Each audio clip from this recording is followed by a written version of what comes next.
Canada एक बड़ा देश है जिसमें रॉकी पर्वत, प्रशांत महासागर, झीलें और नियाग्रा फॉल्स जैसे कई अलग अलग परिदृश्य हैं।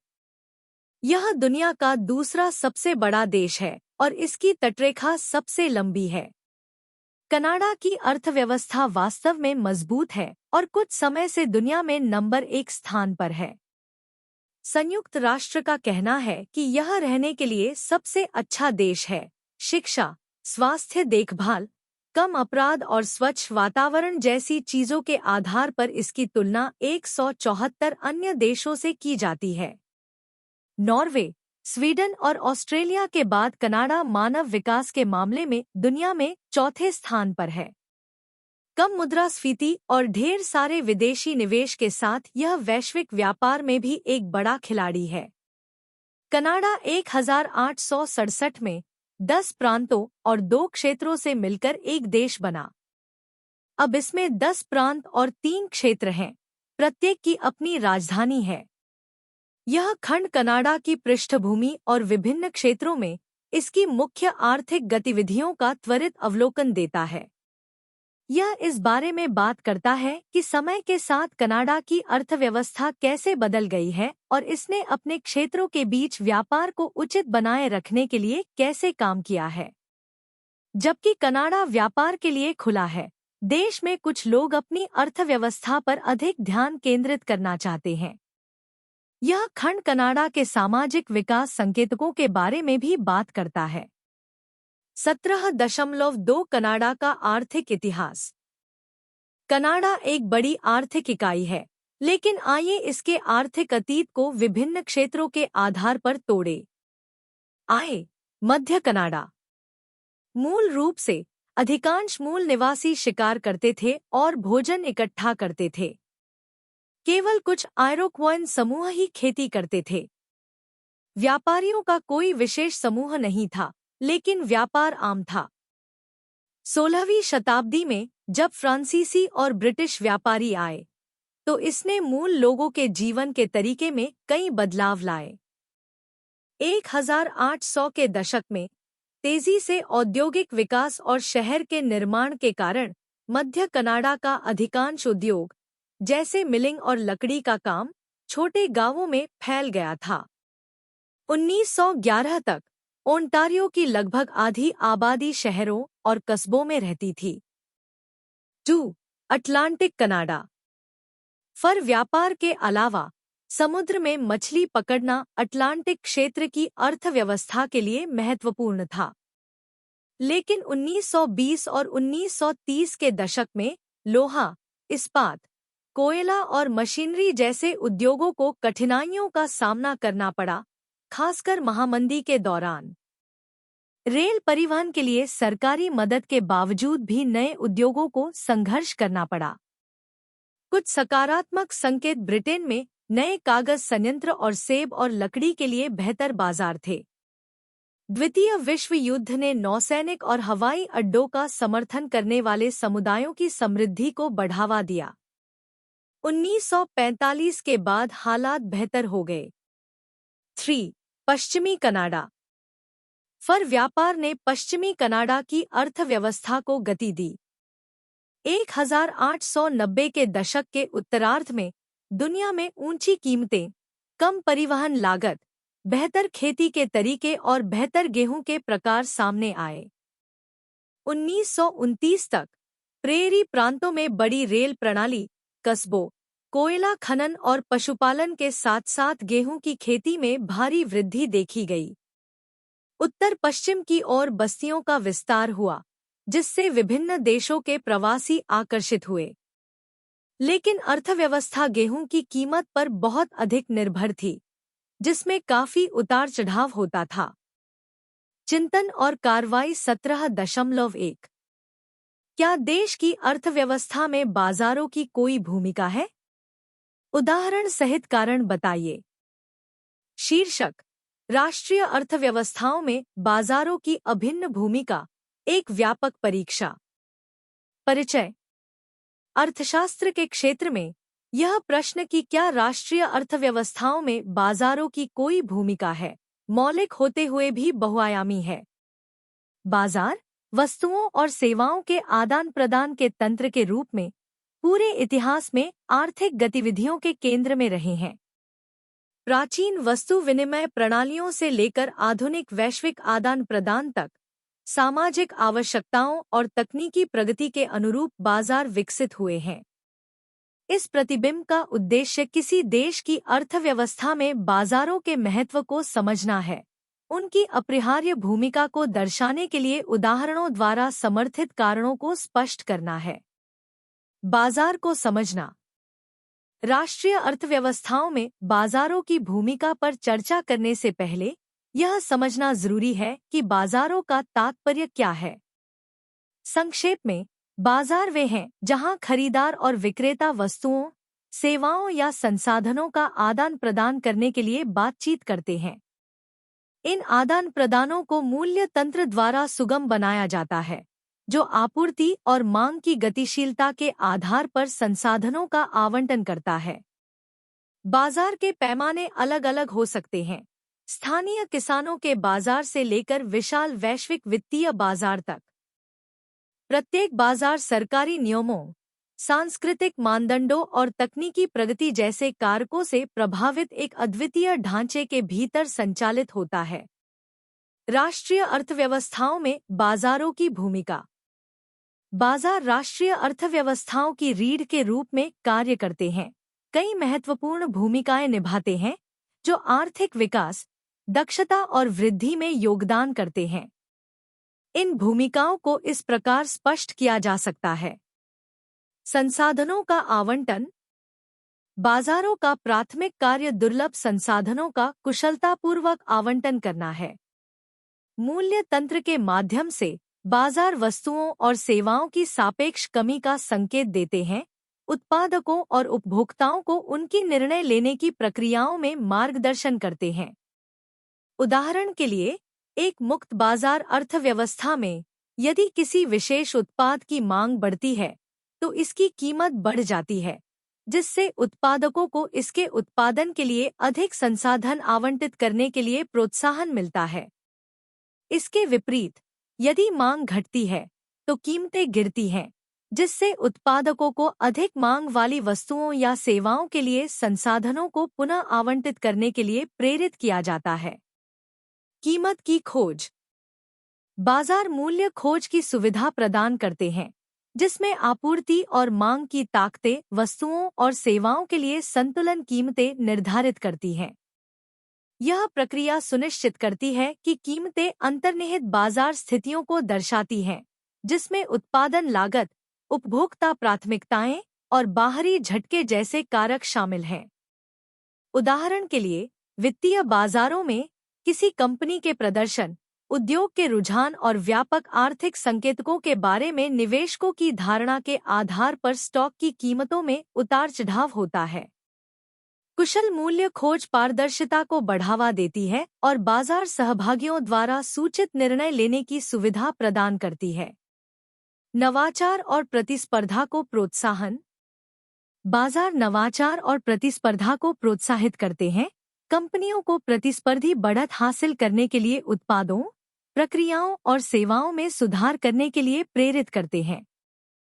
प्रतिस्पर्धी बाजार के माहौल में कंपनियां ग्राहकों को आकर्षित करने के लिए नवाचार, गुणवत्ता वृद्धि या लागत दक्षता के माध्यम से खुद को अलग करने का प्रयास करती हैं। उदाहरण के लिए, बाजार की प्रतिस्पर्धा से प्रेरित स्मार्टफोन में तकनीकी प्रगति ने प्रतिस्पर्धी कीमतों पर बेहतर सुविधाओं और कार्यक्षमता वाले उपकरणों की लगातार पीढ़ियों को जन्म दिया है। धन सृजन और आर्थिक विकास।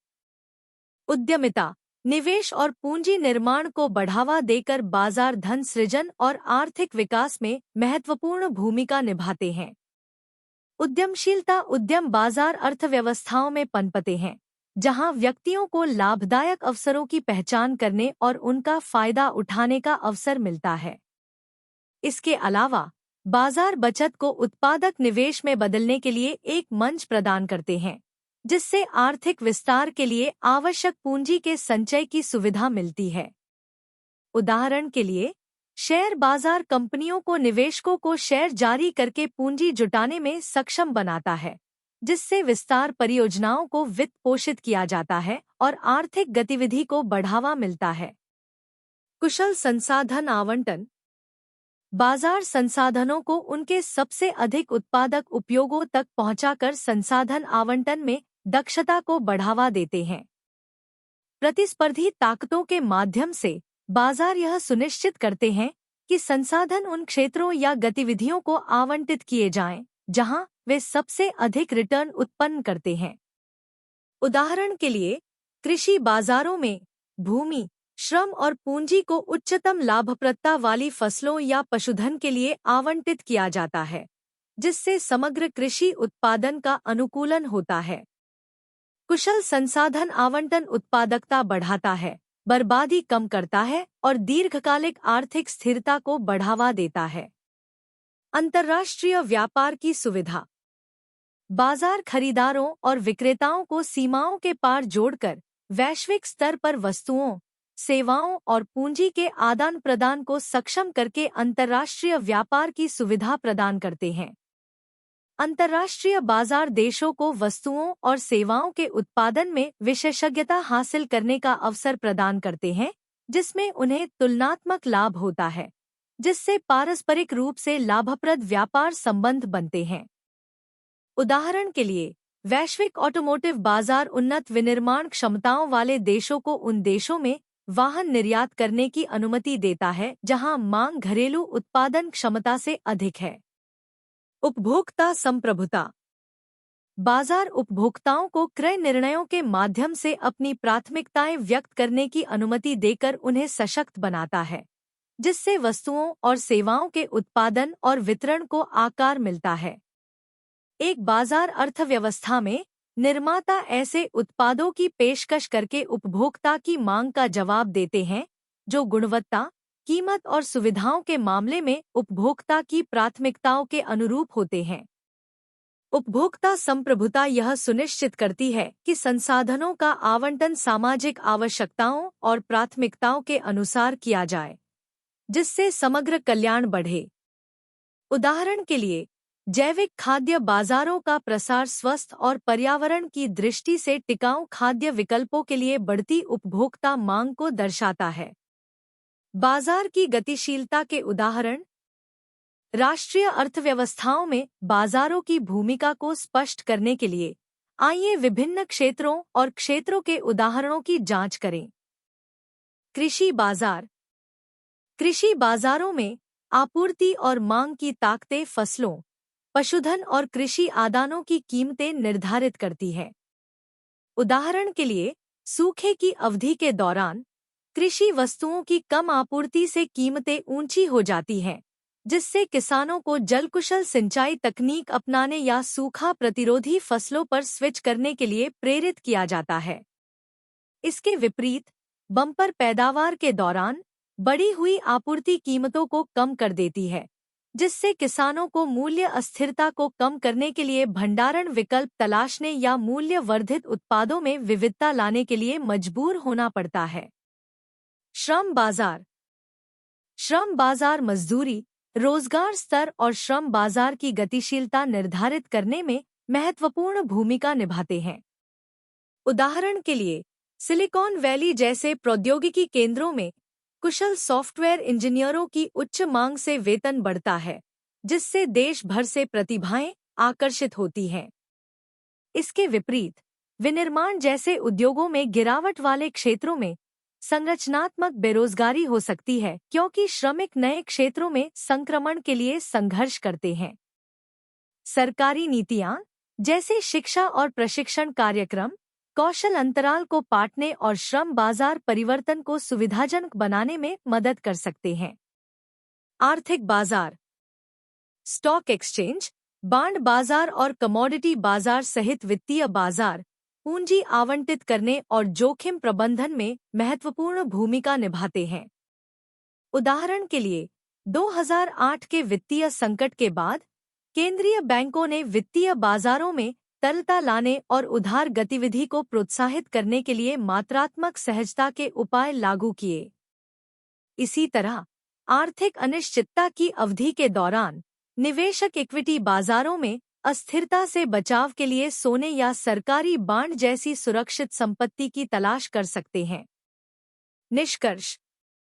निष्कर्षतः बाजार राष्ट्रीय अर्थव्यवस्थाओं में एक बहुआयामी और अपरिहार्य भूमिका निभाते हैं, जो विकास, नवाचार और समृद्धि के इंजन के रूप में कार्य करते हैं। संसाधन आवंटन से लेकर मूल्य खोज और धन सृजन तक, बाजार आर्थिक गतिविधि के लगभग हर पहलू को प्रभावित करते हैं। प्रतिस्पर्धा, नवाचार और दक्षता को बढ़ावा देकर बाजार समाज के समग्र कल्याण और विकास में योगदान करते हैं। हालांकि यह पहचानना आवश्यक है कि बाजार विफलताओं, असमानता और बाहरीताओं सहित कमियों से रहित नहीं है, जिनके लिए उचित नियामक ढांचे और हस्तक्षेप की आवश्यकता होती है। फिर भी आर्थिक प्रगति को आगे बढ़ाने और सामाजिक कल्याण को आगे बढ़ाने में बाजार अर्थव्यवस्थाओं के मूलभूत सिद्धांत सर्वोपरि बने हुए हैं। 1945 के बाद तेल, गैस, पाइपलाइन और पोटाश में नई परियोजनाएं आईं। इससे संसाधनों पर आधारित विकास हुआ, शहर का तेज विकास हुआ और लोगों के रहने के तरीके में बड़े सुधार हुए। पूर्व यूएसएसआर, चीन और विकासशील देशों में नए बाजार अधिक गेहूं खरीद रहे थे। पश्चिमी प्रांतों में वे अभी भी कुछ मुख्य चीजों के निर्यात और प्राथमिक उद्योगों से निवेश पर बहुत अधिक निर्भर थे।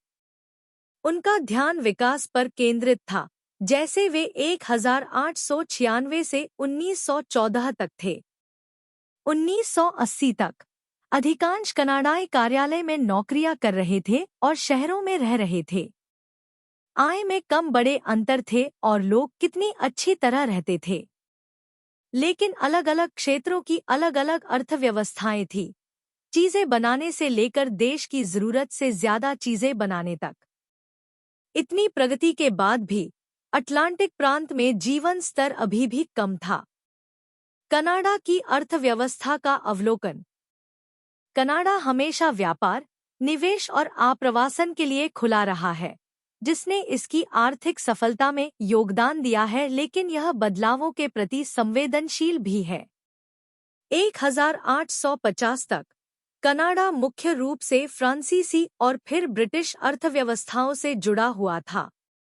हालांकि 1840 और 1850 के दशक में एक बदलाव आया जब ब्रिटेन ने मुक्त व्यापार नीतियों को अपनाया, जिससे कनाडाई उपनिवेशों को अपने स्वयं के व्यापार नियम निर्धारित करने की अनुमति मिल गई। यह विभिन्न क्षेत्रों से गेहूं के निर्यात में वृद्धि के साथ मेल खाता है। 1800 के उत्तरार्ध के दौरान सुरक्षात्मक टैरिफ के साथ औद्योगिकरण के प्रयास किए गए और व्यापार संबंध ब्रिटेन से संयुक्त राज्य अमेरिका में स्थानांतरित हो गए। समय पर तनाव के बावजूद कनाडा में अमेरिकी निवेश बढ़ा, खासकर 1870 से 1914 तक। प्रवासन पैटर्न कनाडा और संयुक्त राज्य अमेरिका में अवसरों से प्रभावित थे, खासकर प्रेरी गेहूं उछाल के दौरान, जिसने पूर्वी यूरोप से आप्रवासियों को आकर्षित किया। 1914 से 1939 तक वैश्विक आर्थिक अस्थिरता बनी रही। 1920 के दशक में संयुक्त राज्य अमेरिका के साथ कनाडा के आर्थिक संबंध मजबूत हुए और 1930 के दशक के मध्य तक कनाडा ने संयुक्त राज्य अमेरिका के साथ पारस्परिक व्यापार समझौते की मांग की। द्वितीय विश्व युद्ध के बाद कनाडा ने विश्व स्तर पर उदार व्यापार नीतियों की वकालत की, हालांकि अन्य औद्योगिक देशों की तुलना में व्यापार बाधाएं धीरे धीरे कम हुईं। इसके बावजूद संयुक्त राज्य अमेरिका पर विशेष ध्यान देने के साथ कनाडा विश्व अर्थव्यवस्था में एक महत्वपूर्ण खिलाड़ी बन गया। 1950 और 1960 के समृद्ध दशकों में कनाडा ने महत्वपूर्ण श्रम और पूंजी प्रवाह का अनुभव किया। विदेशी निवेश को विनियमित करने के प्रयासों से कभी-कभी संयुक्त राज्य अमेरिका के साथ संबंधों में तनाव आ गया, लेकिन अमेरिकी निगम कनाडा में प्रमुख बने रहे। 1970 के दशक तक एक व्यापारिक भागीदार के रूप में यूके का महत्व कम हो गया। पूर्वी एशिया एक प्रमुख क्षेत्र के रूप में उभरा, विशेष रूप से वैंकूवर में। वर्तमान में कनाडा की अर्थव्यवस्था बाजारोन्मुख प्रणाली, औद्योगिकरण और उच्च जीवन स्तर के साथ अमेरिका के समान है। द्वितीय विश्व युद्ध के बाद से विनिर्माण, खनन और सेवाओं ने कनाडा को एक ग्रामीण से शहरी औद्योगिक राष्ट्र में बदलने को प्रेरित किया है। 1993 से लगभग 3.0% की औसत वृद्धि दर के साथ बेरोजगारी दर में लगातार कमी आई है। सरकारी अधिशेष का उपयोग सार्वजनिक ऋण को कम करने के लिए किया जा रहा है। 1989 के यूएस-कनाडा मुक्त व्यापार समझौते (FTA) और 1994 के उत्तरी अमेरिकी मुक्त व्यापार समझौते (NAFTA) जैसे मुक्त व्यापार समझौतों ने अमेरिका के साथ व्यापार और एकीकरण को काफी बढ़ावा दिया है।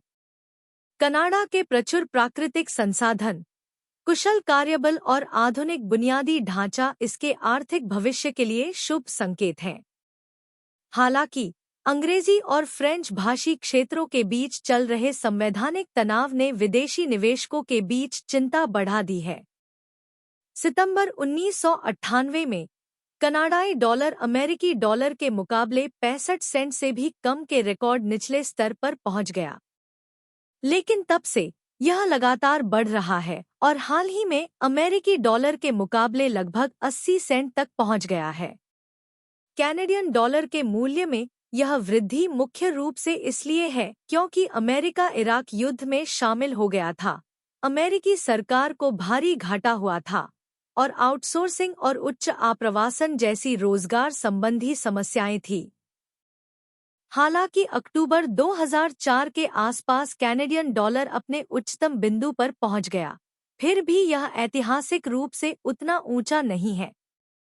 आम तौर पर अमेरिकी डॉलर की तुलना में कैनेडियन डॉलर 85 से 90 सेंट के बीच होता है। जनवरी 1994 में कनाडा, संयुक्त राज्य अमेरिका और मैक्सिको ने उत्तरी अमेरिकी मुक्त व्यापार समझौता (NAFTA) किया, जिससे दुनिया का सबसे बड़ा मुक्त व्यापार क्षेत्र बना। नाफ्टा ने 1994 से तीनों देशों में लोगों के लिए आर्थिक विकास और उच्च जीवन स्तर को जन्म दिया है। इसने व्यापार उदारीकरण के लाभों को भी दिखाया है। नाफ्टा ने कनाडा और मैक्सिको को संयुक्त राज्य अमेरिका में अपना निर्यात बढ़ाने में मदद की है। कनाडाई निर्माता जो भी बनाते हैं, उसका आधे से अधिक अब यूएस को भेजा जाता है।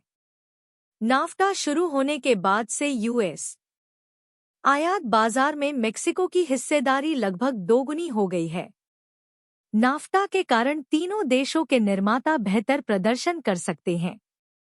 2002 में कनाडा 50 अमेरिकी राज्यों में से 39 से माल निर्यात के लिए सबसे महत्वपूर्ण स्थान था। 1 जनवरी 2003 से कनाडा, मैक्सिको और अमेरिका के बीच लगभग सभी व्यापार टैरिफ मुक्त हो गए हैं। कनाडा व्यापार में अच्छा है। इसके कुल सकल घरेलू उत्पाद का 40% से अधिक निर्यात से आता है, जो किसी भी अन्य G7 देश से अधिक है। कनाडा में 4 में से 1 नौकरी इस बात पर निर्भर करती है कि वह वैश्विक बाजारों में कितना अच्छा प्रदर्शन करती है। इस सफलता में नाफ्टा ने मदद की है। अब कनाडा का 86.6% व्यापारिक निर्यात नाफ्टा भागीदारों को जाता है। 1994 के बाद से कनाडा में लगभग 2.3 मिलियन नौकरियां सृजित हुई हैं, जो कि नाफ्टा शुरू होने से पहले की तुलना में 17.5% की वृद्धि है। 17.4 आर्थिक राष्ट्रवाद का उदय। कनाडा वासियों को अपनी अर्थव्यवस्था पर अधिक नियंत्रण देने के लिए कनाडा में आर्थिक राष्ट्रवाद का उदय हुआ। ऐसा इसलिए हुआ क्योंकि विदेशियों का कनाडा की अर्थव्यवस्था पर बहुत अधिक प्रभाव था और उनकी 2 मुख्य चिंताएं थीं। व्यापार में संरक्षणवाद। यह 1879 की राष्ट्रीय नीति से आया, जिसका उद्देश्य कनाडाई उद्योगों को बड़ी विदेशी कंपनियों से बचाकर उनका निर्माण करना था। इसका मतलब कनाडा निर्मित उत्पादों का समर्थन करने के लिए आयातित वस्तुओं पर टैरिफ लगाना था। बी, विदेशी नियंत्रण। द्वितीय विश्व युद्ध के बाद अधिक से अधिक कनाडाई व्यवसाय विदेशियों, मुख्य रूप से बड़े बहुराष्ट्रीय निगमों के स्वामित्व में थे। ये विदेशी कंपनियां कनाडा में शाखाएं या सहायक कंपनियां स्थापित करती हैं। इससे आर्थिक राष्ट्रवादी चिंतित थे जो उन पर नजर रखने और उन्हें कनाडाई अर्थव्यवस्था पर कब्जा करने से रोकने के लिए कानून चाहते थे। लेकिन दूसरों ने सोचा कि अर्थशास्त्र में तुलनात्मक लाभ के विचार के बाद सभी देशों के साथ अप्रतिबंधित व्यापार करना बेहतर होगा। उनका मानना था कि यदि विदेशी कंपनियां कनाडाई उत्पादों की तुलना में सस्ते उत्पाद बना सकती हैं, तो इससे कनाडाई उपभोक्ताओं और अर्थव्यवस्था को लाभ होगा। हालांकि आर्थिक राष्ट्रवादी असहमत थे। उन्हें नहीं लगता था कि कनाडा में बहुराष्ट्रीय और अमेरिकी कंपनियों का होना देश के छोटे उद्योगों के लिए अच्छा है। उनकी चिंताओं को कई वर्षों में बनाई गई 4 सरकारी रिपोर्टों में दर्ज किया गया था। गॉर्डन आयोग। कनाडा की आर्थिक संभावनाओं 1955 से 1957 के बारे में पहली रिपोर्ट इसलिए आई क्योंकि कनाडा की अधिकांश अर्थव्यवस्था का स्वामित्व विदेशी कंपनियों के पास था। इसका नेतृत्व करने वाले व्यक्ति वाल्टर एल गॉर्डन के नाम पर इसका नाम गॉर्डन आयोग रखा गया। रिपोर्ट में बताया गया कि कितना विदेशी निवेश हो रहा है और इसमें कहा गया है कि इससे कनाडाई लोग अपने देश के लिए जो चाहते थे उसे नुकसान पहुंच रहा है। रिपोर्ट में सुझाव दिया गया कि कनाडाई लोगों को कनाडा में कारोबार करने वाली विदेशी कंपनियों का आंशिक स्वामित्व रखने की अनुमति दी जानी चाहिए। लेकिन रिपोर्ट पर ज्यादा लोगों ने ध्यान नहीं दिया। अधिकांश लोगों ने सोचा कि यदि व्यापार और विदेशी निवेश पर कोई सीमा नहीं होगी तो कनाडा, विशेषकर कनाडाई श्रमिकों को लाभ होगा। उनका मानना था कि इससे अर्थव्यवस्था तेजी से बढ़ेगी और लोगों की आय बढ़ेगी। 1960 के दशक में अधिक लोग कनाडा की अर्थव्यवस्था की रक्षा के बारे में दृढ़ता से महसूस करने लगे। इसके परिणामस्वरूप 1960 के दशक के अंत और 1970 के दशक की शुरुआत में सरकार की ओर से 3 और रिपोर्टें आईं। इन रिपोर्टों में कनाडा में कारोबार करने वाली विदेशी कंपनियों के कारण होने वाली विभिन्न समस्याओं के बारे में बात की गई थी। एक बड़ी समस्या यह थी कि विदेशी कंपनियों की कनाडाई शाखाओं के पास अनुसंधान, विपणन और खरीदारी करने के लिए आवश्यक सभी चीजें नहीं थीं, क्योंकि वे कार्य अक्सर अमेरिका या यूरोप की मुख्य कंपनी द्वारा किए जाते थे। एक और समस्या यह थी कि कनाडाई प्रबंधकों के पास सीखने और बढ़ने के अधिक मौके नहीं थे क्योंकि विदेशी कंपनी के मालिक प्रभारी थे। इसका मतलब यह था कि कनाडाई व्यवसाय अमेरिका पर बहुत अधिक निर्भर होते जा रहे थे, जिससे उनके लिए अंतर्राष्ट्रीय स्तर पर प्रतिस्पर्धा करना कठिन हो गया था। इसके अलावा, क्योंकि इन विदेशी स्वामित्व वाली कंपनियों में शीर्ष पदों पर कई कनाडाई नहीं थे, इसलिए कनाडाई कंपनियों को उतने ऑर्डर नहीं मिले। इन समस्याओं को ठीक करने के लिए रिपोर्ट ने विभिन्न नीतियों का सुझाव दिया। Watkins task force. Watkins task force ने 1968 की अपनी रिपोर्ट में बहुराष्ट्रीय निगमों से संबंधित सरकारी नीतियों और कार्यक्रमों को व्यवस्थित करने के लिए एक विशेष एजेंसी बनाने का सुझाव दिया। एजेंसी की जिम्मेदारियों में से एक इन कंपनियों के कार्यों के बारे में अधिक विवरण प्रदान करके उनकी गतिविधियों पर नजर रखना होगा। चिंतन और क्रिया 17.4 बहुराष्ट्रीय कंपनियों को किस सीमा तक किसी देश में व्यापार करने की अनुमति दी जानी चाहिए? क्या यह मुक्त व्यापार होना चाहिए या संयमित व्यापार?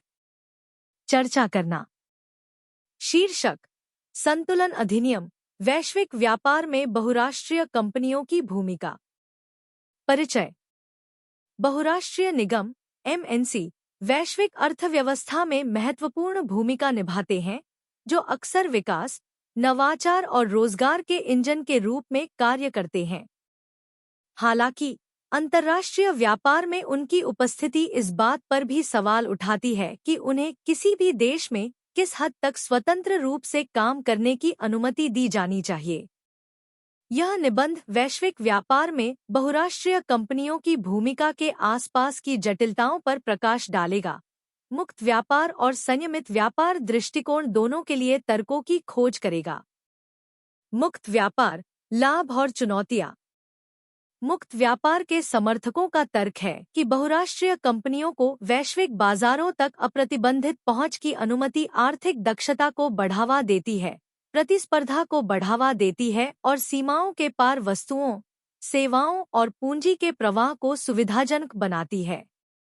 मुक्त व्यापार समझौते (एफटीए) और व्यापार उदारीकरण नीतियों का उद्देश्य टैरिफ, कोटा और अन्य बाधाओं को खत्म करना है, जिससे बहुराष्ट्रीय कंपनियों को वैश्विक स्तर पर अपने परिचालन का विस्तार करने में सक्षम बनाया जा सके।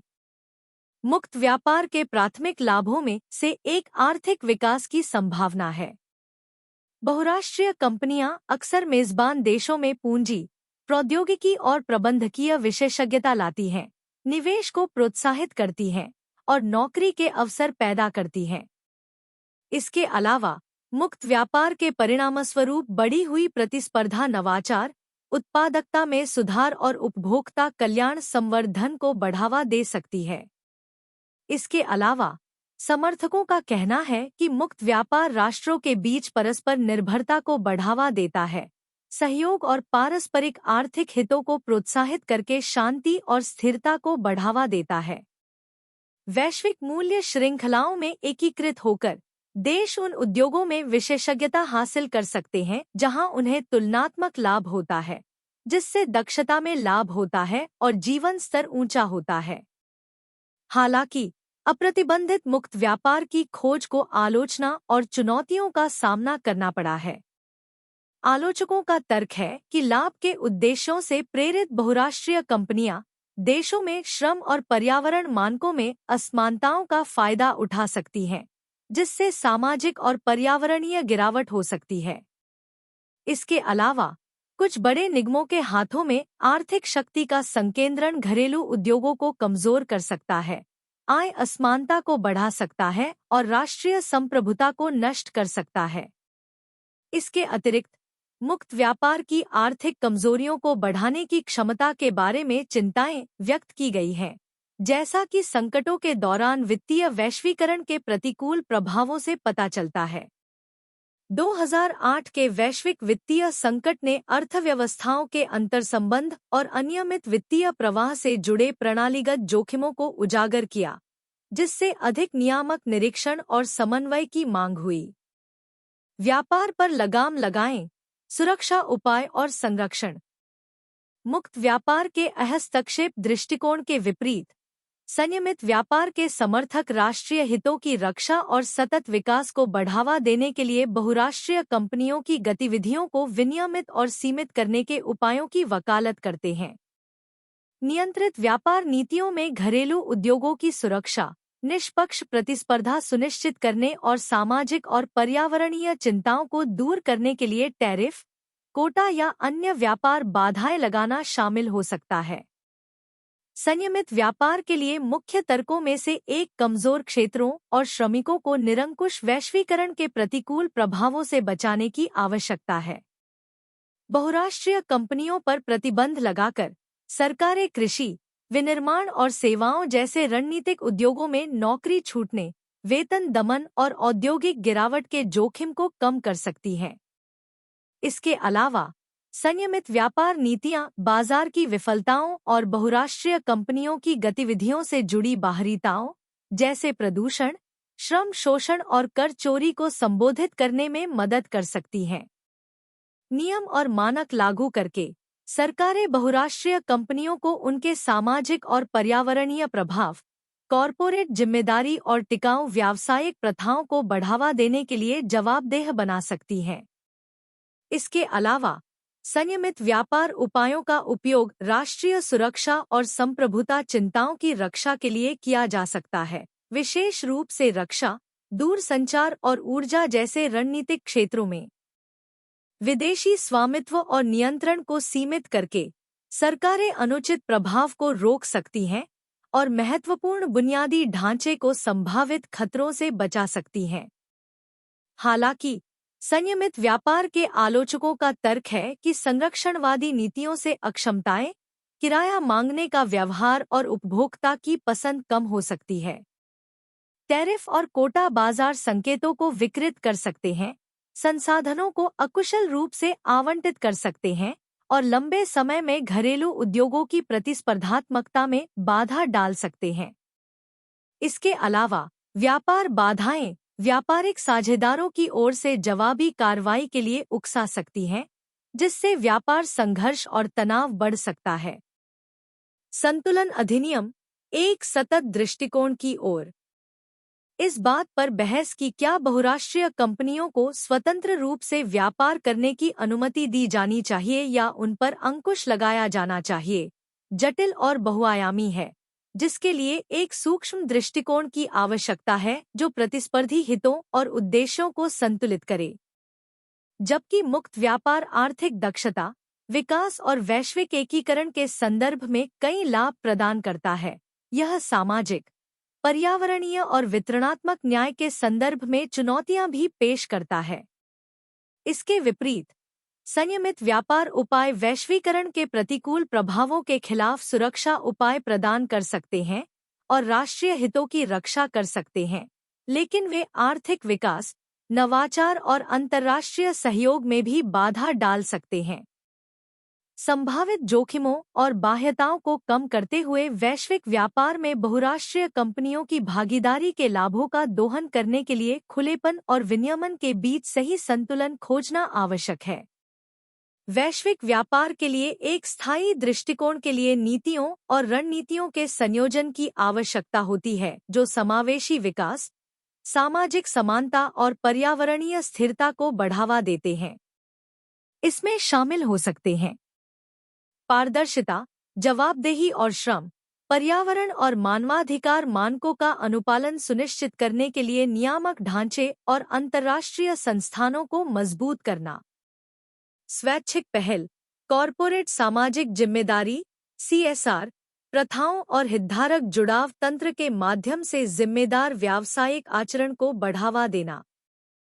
आर्थिक पुनर्गठन और तकनीकी परिवर्तन से प्रभावित श्रमिकों का समर्थन करने के लिए शिक्षा, कौशल विकास और सामाजिक सुरक्षा जाल में निवेश करना।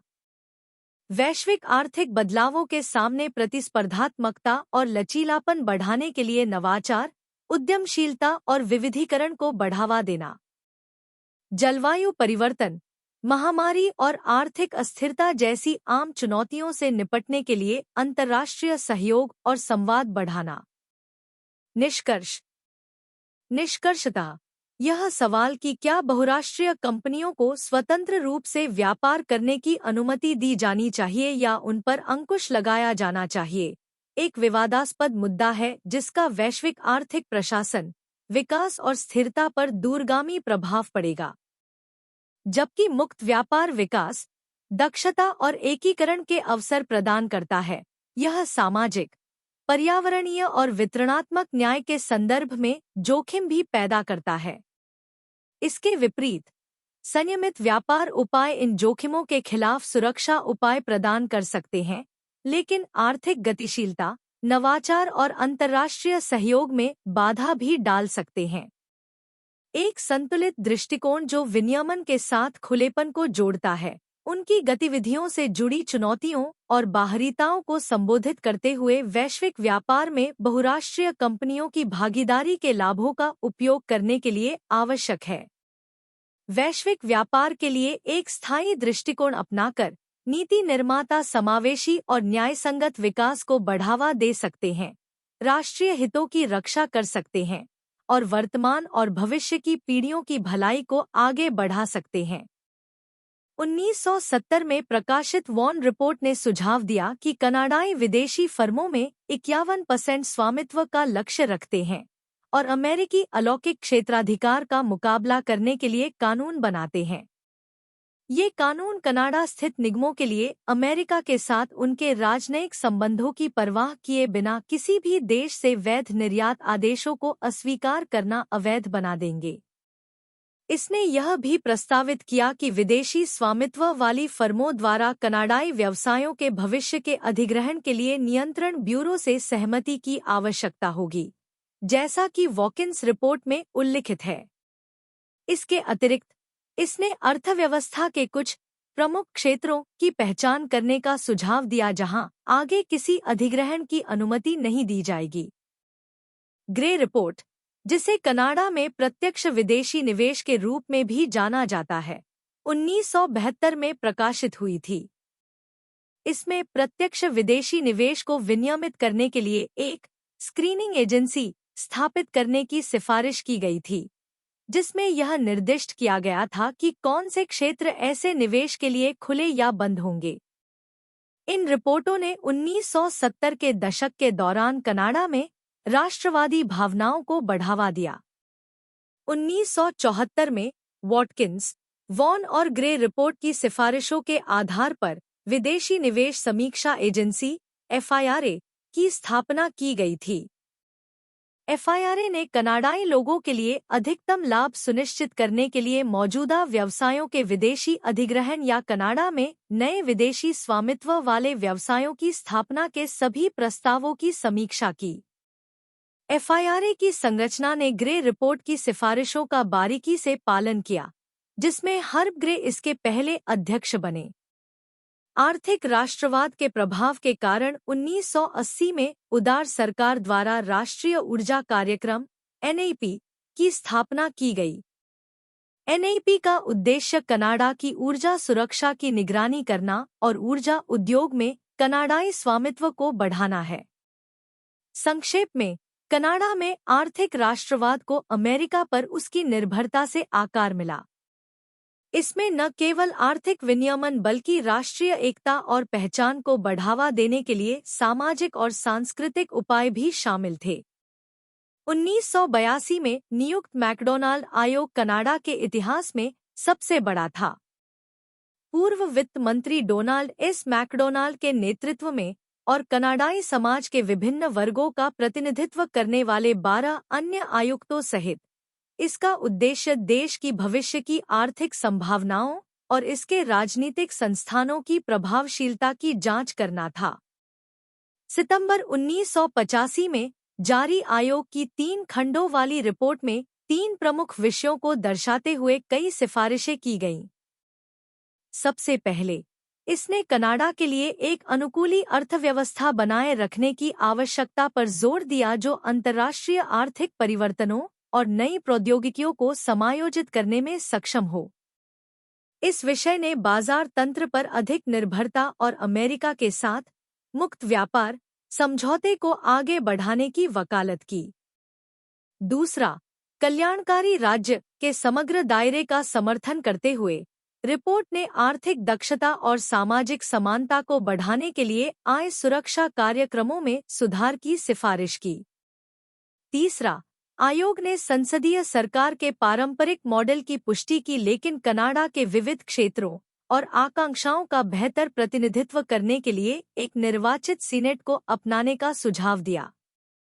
रिपोर्ट को व्यवसायों, सरकारों और मीडिया से बहुत समर्थन मिला, लेकिन इसे श्रमिक समूहों, राष्ट्रवादी संगठनों और सामाजिक कार्यकर्ताओं की आलोचना का सामना करना पड़ा। 1984 और 1999 के बीच भले ही कुछ लोग अमीर हो गए, कनाडा ने अपने नागरिकों के बीच संपत्ति में बड़ा अंतर देखा। कनाडा की वर्तमान अर्थव्यवस्था को समझने के लिए हम विभिन्न सामाजिक और आर्थिक संकेतों को देखते हैं। 17.6 आर्थिक एवं सामाजिक लक्षण का सामान और सेवाएं। कनाडा की अर्थव्यवस्था को समझने के लिए हम देखते हैं कि वे क्या उत्पादन और उपयोग करते हैं, लोगों के पास क्या नौकरियां हैं, वे कितना कमाते हैं और वे किसके साथ व्यापार करते हैं। कनाडाई लोग लकड़ी और पानी जैसे प्राकृतिक संसाधनों के साथ काम करने के लिए जाने जाते हैं, हालांकि देश के बाहर यह उतना लोकप्रिय नहीं है। हालांकि प्राकृतिक संसाधनों का उपयोग अभी भी महत्वपूर्ण है। कनाडा की अधिकांश अर्थव्यवस्था अब चीजें बनाने और सेवाएं प्रदान करने से आती है। 1997 में कार और कपड़े जैसी चीजें बनाने से कनाडा की अर्थव्यवस्था का 18% हिस्सा बनता था, जबकि खेती, मछली पकड़ने, खनन और ऊर्जा जैसे उद्योगों का संयुक्त योगदान 15% से भी कम था। कनाडा में चीजें बनाने की तुलना में सेवाओं में अधिक नौकरियां हैं। 1997 में 73% लोग सेवाओं में काम करते थे, 15.5% लोग चीजें बनाने में और केवल 5.1% लोग खेती और प्राकृतिक संसाधनों में काम करते थे। नौकरियों के प्रकार। कनाडा की अर्थव्यवस्था को समझने के लिए हम यह देख सकते हैं कि कनाडाई लोगों के पास अलग अलग नौकरियां हैं और कितने लोग उन्हें करते हैं, बजाय इसके कि वे क्या उत्पादन करते हैं। जो बनाया जाता है और उसे बनाने के लिए जिस प्रकार के काम की आवश्यकता होती है, उसके बीच अंतर को याद रखना महत्वपूर्ण है। आजकल ज्यादातर काम भौतिक रूप से चीजें बनाने का नहीं है। केवल बहुत कम संख्या में कनाडाई वास्तव में कटिंग, ड्राइंग, ड्रिलिंग या खेती जैसे काम करते हैं। इसके बजाय प्रत्येक 10 कनाडाई लोगों में से 7 के पास वह नौकरियां हैं जिन्हें हम सफेदपोश नौकरियां कहते हैं, जो आमतौर पर कार्यालय की नौकरियां होती हैं। समय के साथ अधिक से अधिक लोग कार्यबल में शामिल हुए हैं, विशेषकर महिलाएं। 1946 में लगभग 55% लोग कार्यबल का हिस्सा थे, लेकिन 1997 तक यह 64.8% हो गया था। इसका एक बड़ा कारण यह है कि अधिक महिलाएं भी काम करने लगी। कार्यबल में महिलाओं का प्रतिशत 24.7% से बढ़कर 57.5% हो गया, जबकि पुरुषों के लिए यह थोड़ा कम होकर 85.1% से 72.5% हो गया। ऐसा गर्भावस्था को रोकने के बेहतर तरीकों, समय बचाने वाले घरेलू गैजेट जैसे आविष्कारों, लोगों के सोचने के तरीके में बदलाव और सरकारी नौकरियों में अधिक नौकरियों जैसी चीजों के कारण हुआ। लेकिन भले ही अधिक लोग काम कर रहे हैं, फिर भी इसने बेरोजगारी को बढ़ने से नहीं रोका है। 1960 के दशक में औसत बेरोजगारी दर 5.2% थी, लेकिन 1970 के दशक तक यह 6.7% थी और फिर 1980 और 1986 के बीच यह और भी अधिक बढ़कर 9.9% हो गई। इसके दो मुख्य कारण हैं। सबसे पहले, कुछ लोग कुछ समय के लिए बेरोजगार रहना चुन सकते हैं, शायद इसलिए क्योंकि उन्हें बेरोजगारी बीमा से पैसा मिलता है। इसके अलावा ऐसे और भी लोग हैं जो अपने परिवार में मुख्य रूप से कमाने वाले नहीं हैं, जैसे महिलाएं और युवा। इसलिए हो सकता है कि वे 1950 के दशक के आम कर्मचारी की तरह नौकरी के लिए उतने बेताब न हों, जो आम तौर पर देखभाल करने वाला पुरुष होता था। परिवार। साथ ही यहाँ तक कि अपने मुख्य कामकाजी वर्षों में पुरुषों के लिए भी बेरोजगारी पिछले 20 वर्षों से धीरे धीरे बढ़ रही है। लेकिन 1996 से बेरोजगारी दर फिर से नीचे जाने लगी। यह 1996 में 9.6% से बढ़कर 1997 में 9.1% और फिर 2003 में 7.6% हो गई। अधिक जानकारी के लिए तालिका 17.1 देखें। शिक्षा वास्तव में लोगों और समाज के लिए महत्वपूर्ण है। यह लोगों को बेहतर निर्णय लेने में मदद करता है और उन्हें शक्ति देता है। आपकी शिक्षा का स्तर इस बात पर निर्भर करता है कि आपको किस प्रकार की नौकरियां मिल सकती हैं और आप कितना पैसा कमा सकते हैं। 2001 में एक अध्ययन में पाया गया कि स्नातक की डिग्री वाले लोग उन लोगों की तुलना में अधिक पैसा कमाते हैं जिन्होंने केवल हाई स्कूल की पढ़ाई पूरी की है। एक और बात नोटिस की गई है कि अब अधिक नौकरियों के लिए उच्च शिक्षा की आवश्यकता है। इसलिए युवा वयस्क अपने माता पिता के साथ लंबे समय तक रह रहे हैं और शादी करने और परिवार बसाने के लिए लंबे समय तक इंतजार कर रहे हैं। जनगणना के आंकड़ों से पता चलता है कि कनाडाई अपने और अपने परिवार के लिए अच्छी नौकरियां पाने के लिए अधिक शिक्षा प्राप्त कर रहे हैं। आर्थिक सहयोग और विकास संगठन OECD के अन्य देशों की तुलना में कनाडा शिक्षा के क्षेत्र में वास्तव में अच्छा प्रदर्शन कर रहा है। शिक्षा और नौकरियों के अलावा अन्य चीजें भी हैं जो दर्शाती हैं कि कोई देश आर्थिक रूप से कितना अच्छा प्रदर्शन कर रहा है। चिंतन और क्रिया 17.3 विकास के आर्थिक और सामाजिक संकेतकों का जायजा लेते हुए कनाडा की वर्तमान विकास प्रवृत्ति का आकलन करें। कनाडा एक ऐसा देश जो अपने विशाल परिदृश्य और समृद्ध प्राकृतिक संसाधनों के लिए जाना जाता है, हाल के वर्षों में लगातार विकास की प्रवृत्ति का अनुभव कर रहा है। यह मूल्यांकन कनाडा की वर्तमान विकास प्रवृत्ति की व्यापक समझ प्रदान करने के लिए विकास के आर्थिक और सामाजिक संकेतकों में गहराई से उतरेगा। आर्थिक संकेतक।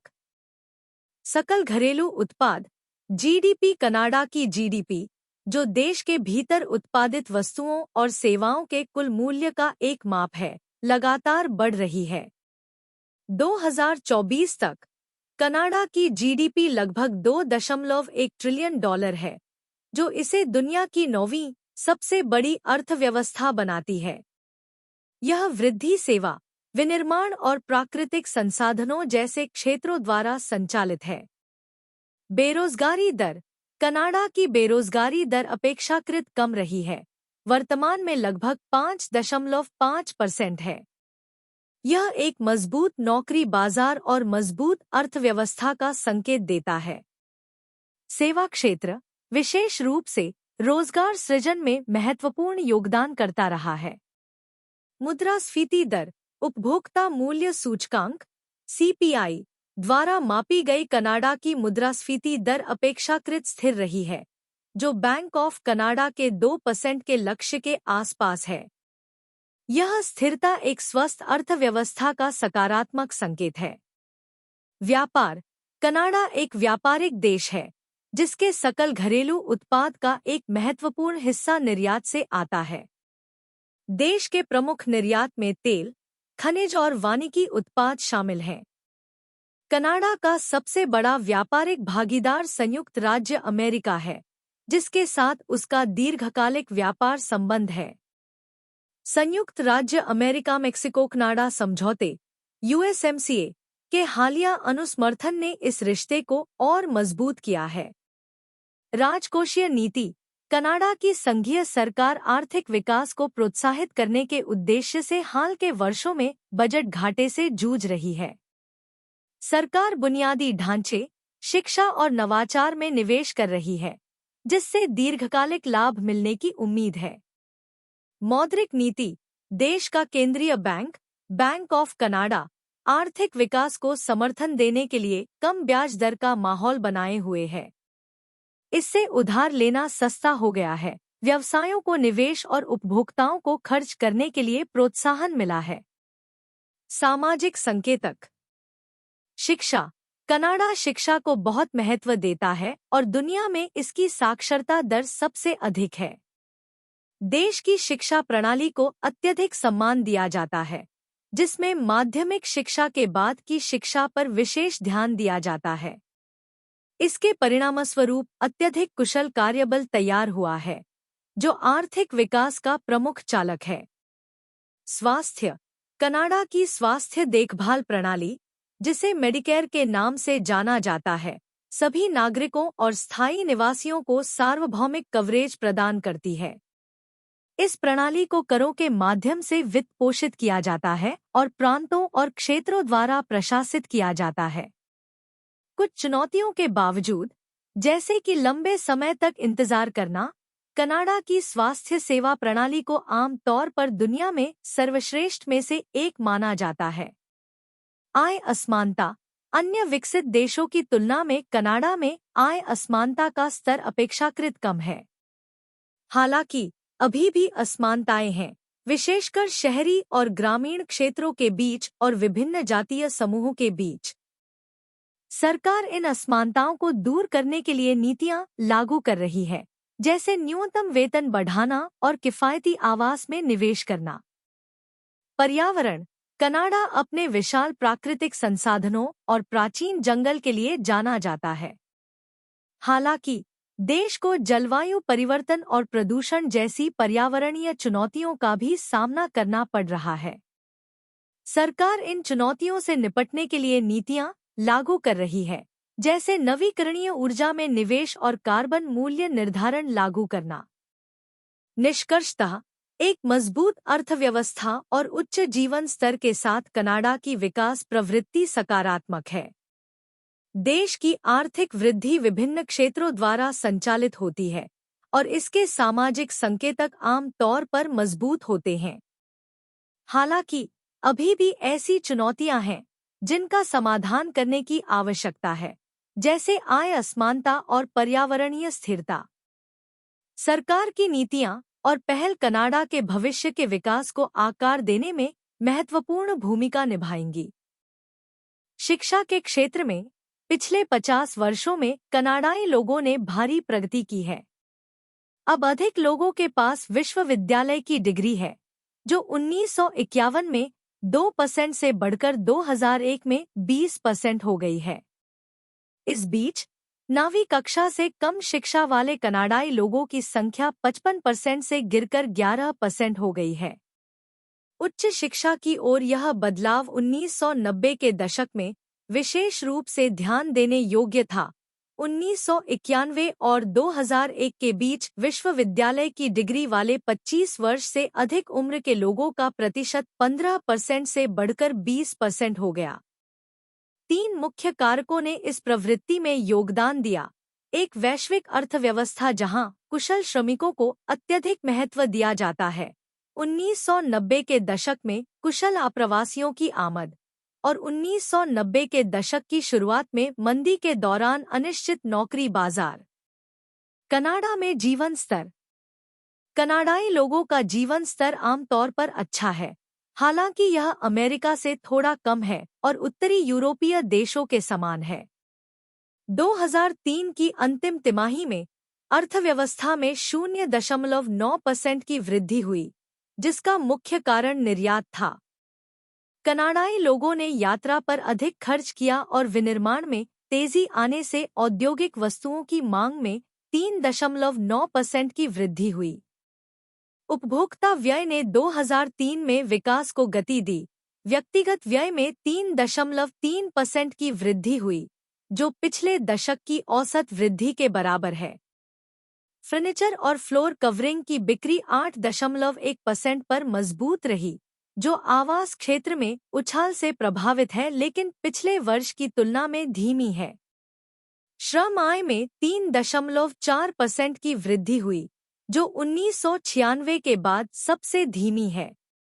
2003 की शुरुआत में कमजोर रोजगार वृद्धि के बावजूद वर्ष के अंत में वृद्धि हुई, जिससे श्रम आय में वृद्धि हुई। वस्तु उत्पादक उद्योगों की तुलना में सेवा उद्योगों में रोजगार अधिक बढ़ा। प्रयोज्य आय में 2.8% की वृद्धि हुई, जो व्यक्तिगत खर्च में लगभग आधी वृद्धि है। इससे व्यक्तिगत बचत में कमी आई। बचत दर गिरकर 2.0% हो गई, जो वर्षों में सबसे कम है। 2002 में $16 बिलियन की वृद्धि के बाद 2003 में घरेलू उधार में $43 बिलियन की वृद्धि हुई। हालांकि इसका मतलब यह नहीं है कि कनाडा पूरी तरह से समान है। क्षेत्रीय असमानताएं हैं। विभिन्न क्षेत्रों में अलग अलग मुख्य उद्योग हैं। ओंटारियो और क्यूबेक में विनिर्माण, कृषि, पेट्रोलियम और प्रेयरी में खनन, समुद्री क्षेत्रों में मछली पकड़ने और कृषि, और ब्रिटिश कोलंबिया में वानिकी और मछली पकड़ने।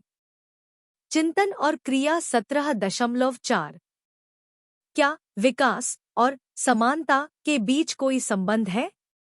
कनाडा दुनिया के विकसित देशों में से एक है, लेकिन क्या इसका मतलब समान अर्थव्यवस्था से भी है? व्याख्या करना। शीर्षक: विकास और समानता के संबंध की खोज, कनाडा का एक केस स्टडी। परिचय। विकास और समानता दो महत्वपूर्ण अवधारणाएं हैं जो लंबे समय से सामाजिक आर्थिक प्रगति से जुड़ी चर्चाओं में आपस में जुड़ी हुई हैं। इन दो धारणाओं के बीच का संबंध जटिल और बहुआयामी है, जिससे अक्सर इस बात पर बहस होती है कि क्या विकास में समानता आवश्यक है। इस प्रतिबिंब का उद्देश्य कनाडा पर विशेष ध्यान देने के साथ विकास और समानता के बीच संबंध को समझना है। एक ऐसा राष्ट्र जो अक्सर अपने विकास के लिए सराहना करता है लेकिन अपनी असमानताओं की भी जांच करता है। विकास और समानता एक अंतर संबंधित प्रतिमान। विकास अपने सार में आर्थिक समृद्धि, सामाजिक कल्याण और राजनीतिक स्थिरता सहित मानव जीवन के विभिन्न पहलुओं में समग्र वृद्धि को शामिल करता है। हालांकि केवल आर्थिक विकास या तकनीकी उन्नति की उपस्थिति विकास की गारंटी नहीं देती है यदि यह समान वितरण और समावेशी नीतियों के साथ नहीं है। दूसरी ओर, समानता व्यक्तियों या समूहों के बीच असमानताओं और भेदभाव की अनुपस्थिति का प्रतीक है, विशेष रूप से संसाधनों, अवसरों और अधिकारों तक पहुंच में। विकास और समानता के बीच संबंध को अलग-अलग चश्मे से देखा जा सकता है। कुछ लोगों का तर्क है कि विकास स्वाभाविक रूप से अधिक समानता की ओर ले जाता है, क्योंकि बढ़ी हुई समृद्धि और अवसर समाज के सभी वर्गों तक पहुंचते हैं। हालांकि अनुभवजन्य साक्ष्य अक्सर अधिक सूक्ष्म तस्वीर पेश करते हैं, ऐसे उदाहरणों को उजागर करते हैं जहां विकास बढ़ती असमानताओं के साथ सहअस्तित्व में है। यह कनाडा जैसे देशों में विशेष रूप से स्पष्ट है, जहां आर्थिक विकास हमेशा सभी नागरिकों के लिए समान परिणामों में तब्दील नहीं हुआ है। कनाडा का विकास प्रक्षेपवक्र एक केस स्टडी। कनाडा उच्च जीवन स्तर, उन्नत बुनियादी ढांचे और मजबूत संस्थानों के साथ एक विकसित राष्ट्र का एक आदर्श उदाहरण है। इसकी अर्थव्यवस्था वैश्विक स्तर पर सबसे बड़ी है, जो प्राकृतिक संसाधनों, विनिर्माण और सेवाओं जैसे विविध क्षेत्रों द्वारा संचालित है। हालांकि समृद्धि की आड़ में लगातार असमानताएं छिपी हुई हैं, जो पूरी तरह से समावेशी और न्यायसंगत समाज की धारणा को चुनौती देती हैं। आर्थिक असमानताएं। जबकि कनाडा एक मजबूत अर्थव्यवस्था का दावा करता है, आय असमानता एक गंभीर मुद्दा बनी हुई है। हाल के दशकों में अमीर और गरीब के बीच की खाई चौड़ी हो गई है। सबसे धनी व्यक्तियों को देश की संपत्ति में अनुपातहीन हिस्सेदारी मिल रही है। वैश्वीकरण, तकनीकी प्रगति और श्रम बाजारों में बदलाव जैसे कारकों ने इस प्रवृत्ति में योगदान दिया है, जिससे आय और धन वितरण में असमानताएं बढ़ गई हैं। सामाजिक असमानताएं। सामाजिक असमानता कनाडा के विकास आख्यान का एक और पहलू है। स्वदेशी लोग, भूमि के मूल निवासी होने के बावजूद, प्रणालीगत भेदभाव, हाशिए पर रहने और सामाजिक आर्थिक नुकसान का सामना कर रहे हैं। स्वास्थ्य देखभाल, शिक्षा और आवास तक अपर्याप्त पहुंच जैसे मुद्दे स्वदेशी समुदायों के भीतर बने हुए हैं, जो ऐतिहासिक अन्याय और संरचनात्मक असमानताओं को दूर करने में विकास नीतियों की विफलता को उजागर करते हैं। लैंगिक असमानताएं। महिलाओं के अधिकारों और लैंगिक मुख्यधारा की पहल में प्रगति के बावजूद, लैंगिक समानता कनाडा में एक महत्वपूर्ण चुनौती बनी हुई है। महिलाओं को कार्यबल में बाधाओं का सामना करना पड़ता है, जिसमें वेतन अंतर, नेतृत्व भूमिकाओं में सीमित प्रतिनिधित्व और कार्य-जीवन संतुलन हासिल करने में चुनौतियां शामिल हैं।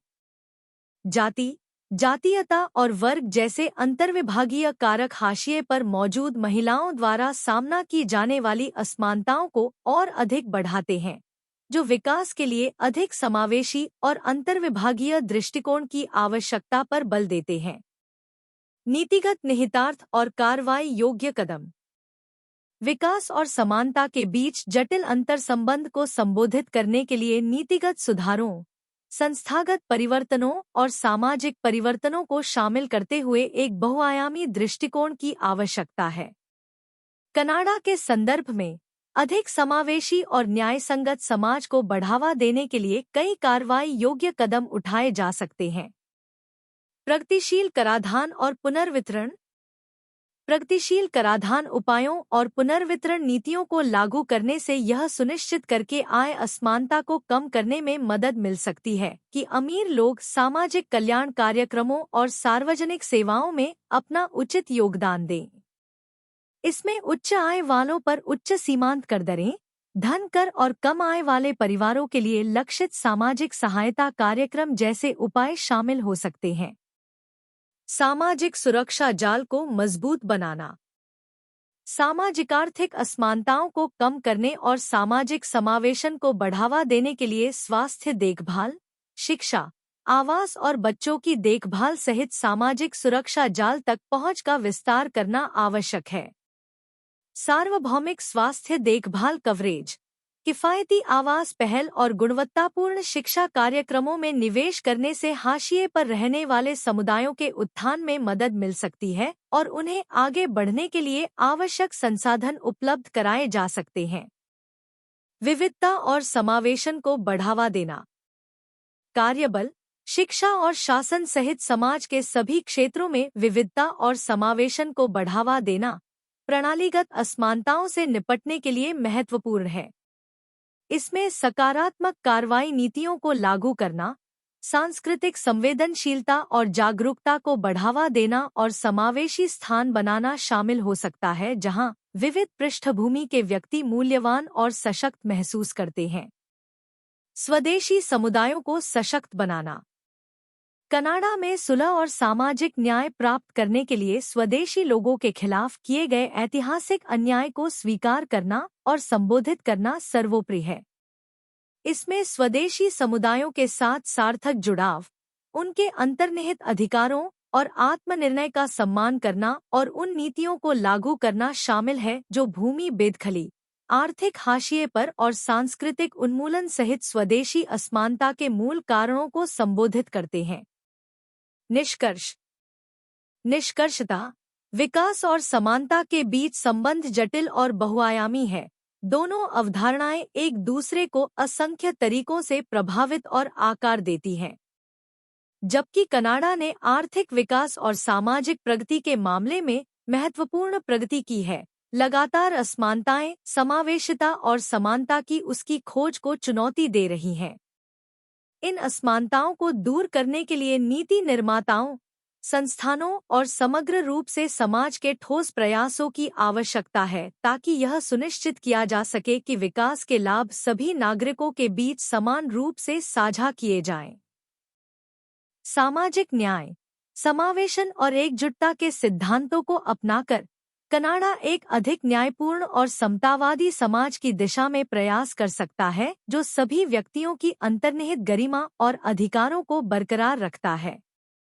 प्रति व्यक्ति आय में क्षेत्रीय अंतर समय के साथ लगातार बना हुआ है, लेकिन व्यक्तिगत कनाडाई लोगों की आय के बीच अंतर बढ़ गया है।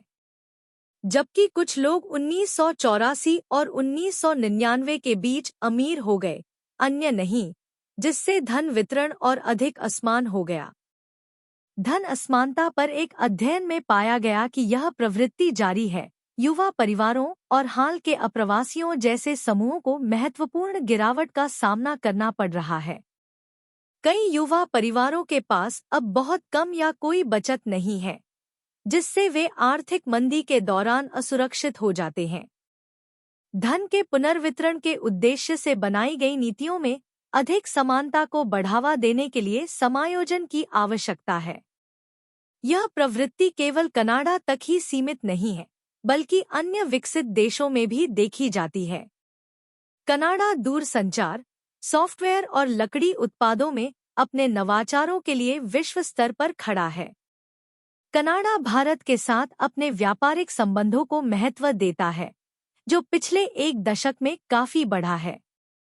दोनों देशों ने निर्यात और आयात में वृद्धि देखी है, विशेषकर दूरसंचार, कृषि और कपड़ा जैसे क्षेत्रों में।